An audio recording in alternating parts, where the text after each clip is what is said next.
Hello दोस्तों, उम्मीद करता हूं कि आप तमाम खैरियत से होंगे। एक नई इन्फॉर्मेशन के साथ एक मरतबा फिर आपके सामने हाजिर हूं। यहां हम बात करेंगे एमएनएफ सीट्स डिस्ट्रीब्यूशन के बारे में। आपको पता है कि ये फेलोशिप यूजीसी की तरफ से माइनॉरिटी स्टूडेंट्स को प्रोवाइड कराई जाती है हायर एजुकेशन में, एमफिल और पीएचडी में। यहाँ हम बात करने वाले हैं कि किस तरह से ये सीट डिस्ट्रीब्यूशन होती है कम्युनिटी के बीच में, और उसके बाद स्टेट वाइज है या फिर नेशनल लेवल पे है, टोटल कितनी सीट्स हैं और किस तरह से इसका सिलेक्शन होता है। तो पूरा प्रोसीजर यहाँ पे हम डिस्कस करने वाले हैं, स्टेप बाय स्टेप उन सारी चीज़ों को देखेंगे।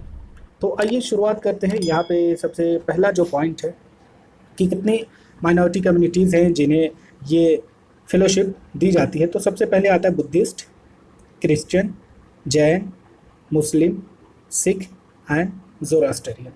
तो ये वो कम्युनिटी हैं, माइनॉरिटी कम्युनिटी, जिन्हें ये फेलोशिप दी जाती है।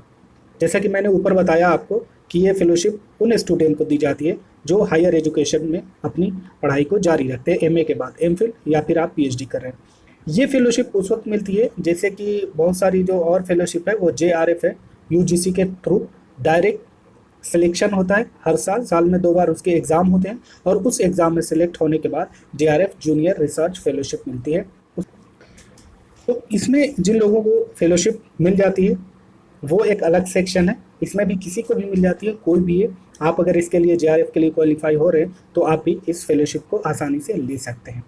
लेकिन यहाँ पे मौलाना आज़ाद नेशनल फेलोशिप हो या फिर नेशनल फेलोशिप फॉर ओबीसी या फिर एससी एसटी पीडब्ल्यूडी कैंडिडेट को जो यूजीसी की तरफ से दी जाती है, उसमें एग्ज़ाम नहीं होते। वहाँ पे मेरिट बेस पे ही होता है, एग्ज़ाम बिल्कुल भी नहीं होता। एमए क्रॉस करने के बाद आपका मेरिट बेस पे होता है। और पहले जो मेरिट होती थी वो आपके मास्टर लेवल का जो एग्ज़ाम होता था उसके फाइनल ग्रेड के हिसाब से होती थी एमए के ऊपर। लेकिन अब उसको पूरी तरह से चेंज कर दिया है और उसी चेंज को हम यहाँ पे जानने की कोशिश करेंगे कि क्या चेंजेस भी आए हैं।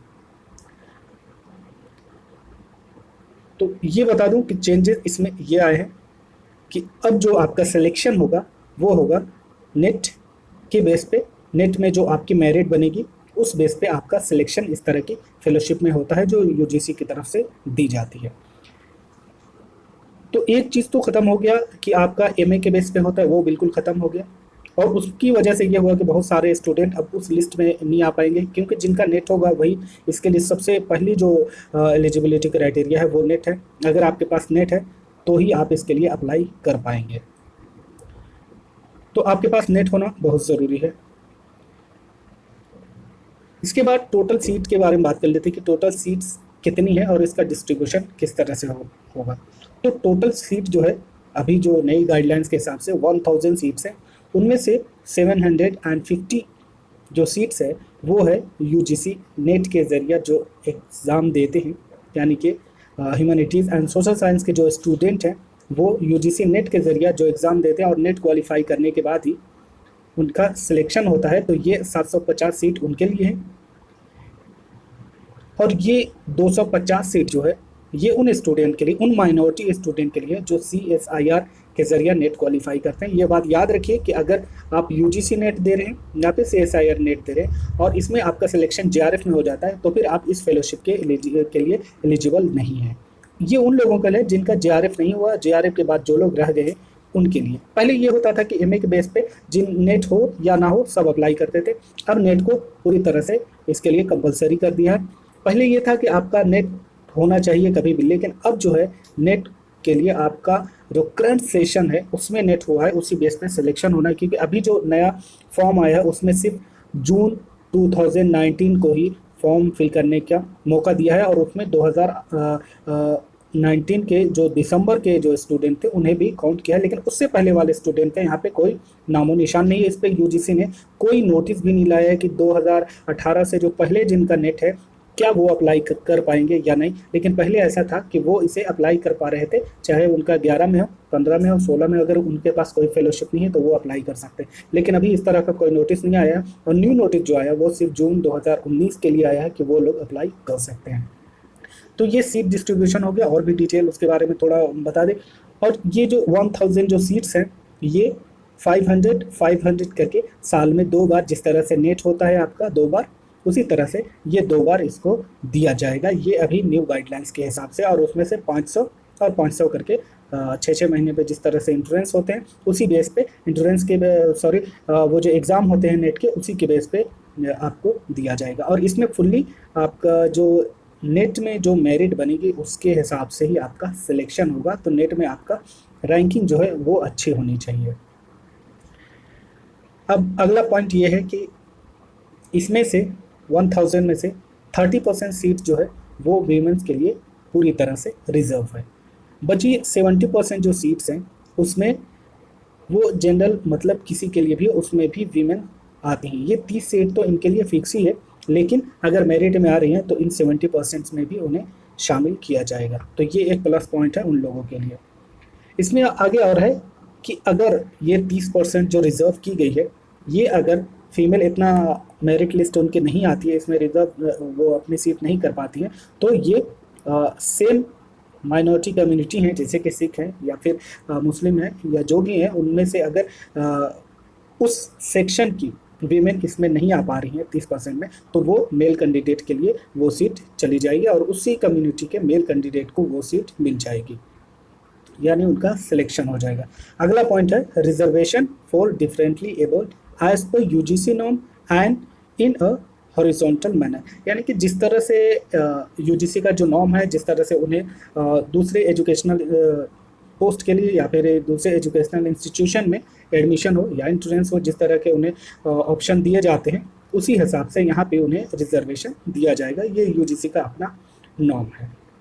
डिस्ट्रीब्यूशन किस तरह से होगा, क्योंकि ऊपर में जैसा बताया कि बहुत सारी कम्युनिटी हैं माइनॉरिटी कम्युनिटी, तो उनका सिलेक्शन किस तरह से होगा, किस तरह से सीट को डिवाइड किया जाएगा। तो यहाँ पे सीट जो डिवाइड होगी ये होगी प्रो रेट ऑफ पॉपुलेशन, और इसका जो बेसिस है वो नेशनल लेवल पे कम्युनिटी वाइज होगा। ये डिटेल में आप ये समझिए कि 1000 सीट्स हैं, 1000 सीट्स में से नेशनल लेवल पे ये देखा जाएगा कि कितने % मुस्लिम हैं कंट्री में, कितने % सिख हैं, कितने % पारसी हैं, कितने % क्रिश्चियन हैं। इस तरह से उनके % के हिसाब से ये 1000 में वो सीट डिवाइड कर दी जाएगी, जिस कम्युनिटी का जितना % होगा उस हिसाब से उस कम्युनिटी के लिए वो सीट रिजर्व कर दी जाएगी।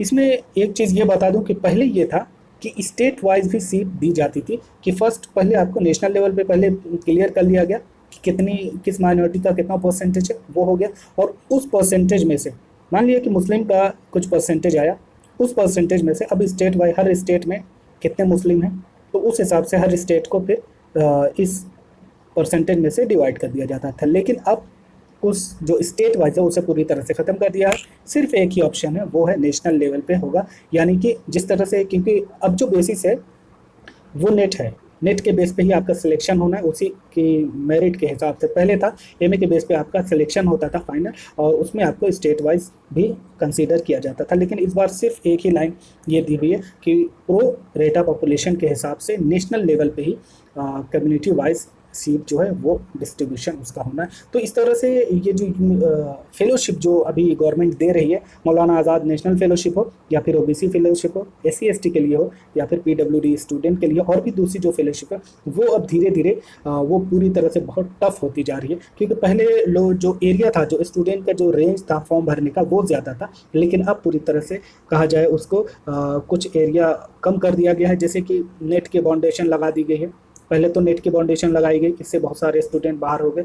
अब वो जिनका नेट नहीं है वो PhD MPhil करते हैं, लेकिन उनके पास किसी तरह का भी कोई इनकम सोर्स नहीं होता है, तो उन्हें परेशानी हो जाती है। तो यहाँ से कुछ स्टूडेंट को काटा गया, और MA के बेस पे अगर उनका सिलेक्शन हुआ करता था तो वो एक उनके लिए राहत की बात थी।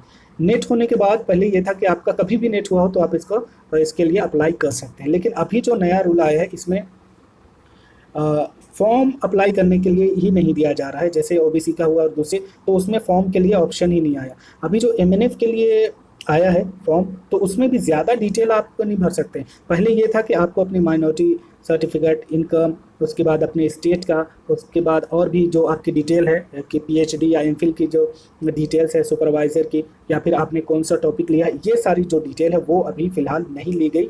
क्योंकि ये एक नया पैटर्न लाया गया है कि जिन लोगों का नेट होगा और नेट में जो लोग JRF क्वालिफाई कर लेंगे तो जीआरएफ वालों को छोड़ के जो नीचे हैं उनको ही इसमें शामिल किया जाएगा। तो इस तरह से और भी स्टूडेंट जो थे, पहले ये होता था कि 2018 की फेलोशिप है तो उसमें 2011, 2015, 2012 के भी स्टूडेंट जिनका कोई फेलोशिप नहीं है तो वो भी अप्लाई कर सकते थे, लेकिन अब पूरी तरह से अब बंद कर दिया गया है, ऐसा लग रहा है, क्योंकि जो फॉर्म आया उसमें इस तरह का कोई भी ऑप्शन नहीं है और न्यू गाइडलाइंस में भी उनके लिए कुछ नहीं लिखा गया है। वहाँ पे सिर्फ और सिर्फ नेट को प्रीफर किया जा रहा है। तो अगर न्यू कोई गाइडलाइंस आती है तो देखेंगे उसके हिसाब से, लेकिन अभी इस तरह की कोई गाइडलाइंस नहीं है। इससे ये साबित हो जाता है कि गवर्नमेंट और जो यूजीसी है वो किस तरह से अपना न्यू पैटर्न के हिसाब से इसे देना चाह रही है। तो ये कहा जाए कि स्टूडेंट के लिए बहुत ही टफ हो गया है इस तरह की फेलोशिप को लेना। एक पॉइंट और है यहाँ पे, अनयूटिलाइज्ड फेलोशिप। तो अनयूटिलाइज जैसे कि किसी सेक्शन में सिख में या फिर मुस्लिम में किसी में 10 सीट दी गई, उसमें से आप ये सोचिए कि 2 सीट बच गई, तो वो 2 सीट क्या होगी, उसका क्या होगी, लोग नहीं आ पा रहे उस कम्युनिटी के, तो क्या होगा, अब होगा transfer to the another minority at national level. किसी और दूसरी माइनॉरिटी, जैसे अगर मुस्लिम के कैंडिडेट नहीं आ पाए हैं तो उसे सिख में या फिर दूसरे बौद्ध में या फिर दूसरी और किसी कम्युनिटी में वो सीट ट्रांसफ़र हो जाएगी। पहले ऐसा ये था कि स्टेट वाइज होता था, तो अगर एक स्टेट में सेम कम्युनिटी की मुस्लिम की, समझिए अगर बिहार में मुस्लिम की जो सीट्स है वो कवर नहीं हो पा रही है तो राजस्थान के वो सेम कम्युनिटी में वो सीट ट्रांसफ़र हो जाया करती थी, तो सेम कम्युनिटी में ही जाता था जिससे लोगों को फ़ायदा हो जाता। लेकिन अब ये है कि ये सेम कम्युनिटी में ट्रांसफ़र नहीं होगी बल्कि अदर कम्युनिटी के लिए ट्रांसफ़र हो जाएगी, क्योंकि ये नेशनल लेवल से ही इसका सिलेक्शन हो रहा है, स्टेट वाइज नहीं है।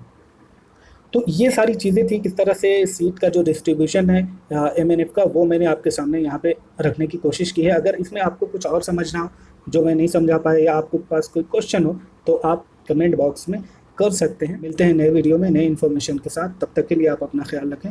Thank for watching.